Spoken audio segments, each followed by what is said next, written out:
right, it's day 48, Route 66. We're just moving right along. It's Greg Burdine. Hopefully, you're having a good day today. Regardless, let's get our Bibles out and let's see. We've got 3 chapters we're going to read today, and these are going to be some really good chapters. It's got some really good thoughts that we need to kind of cover. So let's see what we have. Numbers chapter 11. The Israelites are complaining because it's hard in the wilderness.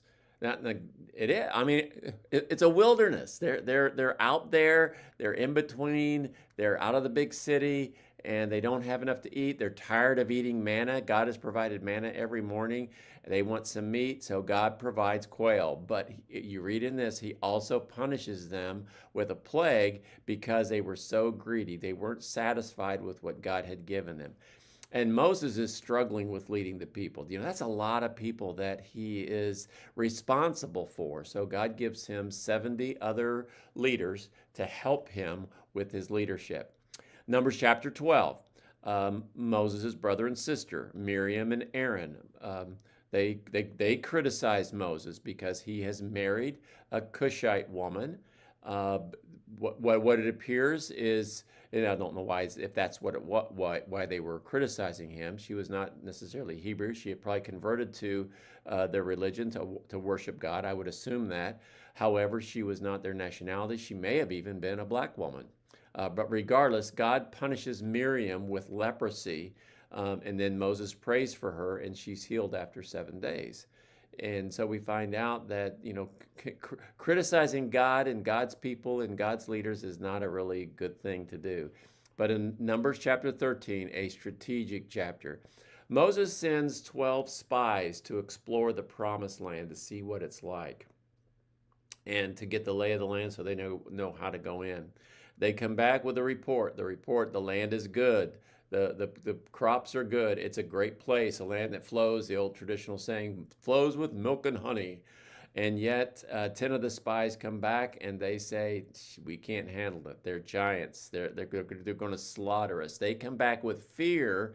However, 2 of the men that went in, Joshua and Caleb, they said, but they trust God. God can help us. We can conquer the land. And the Israelites are going to choose to be afraid instead of trusting God. So the great chapters you're going to read today. So anyway, what's some lessons? Well, one lesson is we need to be grateful for what God provides. It is so easy to complain, especially, when we think about food. Isn't it easy to complain about food? Beans, we get this every day. I don't know if you complain about the food that you eat or you complain. It's easy to complain when things happen all the time, when life gets boring. And be careful about complaining. Be careful about greed. It can always lead to some severe negative consequences. Number 2, respect God's chosen leaders. When somebody's in leadership, God has either put them there or God has allowed them to be there. And I don't think there's quite much difference, but God's got a purpose in it. We need to be careful about complaining. Doesn't mean that they get a free blank card. They can do whatever they want. That there needs to be some accountability, even as a leader. However, be careful about complaining about the leader. You don't know what a leader goes through until you become that leader. And so be careful about, complaining. Respect God's chosen leader. Number 3, trust in God's power. Joshua and Caleb believed God's promise. God said, we're going to go into the land and I'm going to take you in there. And they just believed it. Didn't mean the giants weren't there. Didn't mean there wasn't going to be trouble. Didn't mean there wasn't going to be a battle. But they trusted God. And along with this one, another lesson, fear can help us from God's blessings. The Israelites missed out. Every one of those men who said, I don't want to go, didn't go.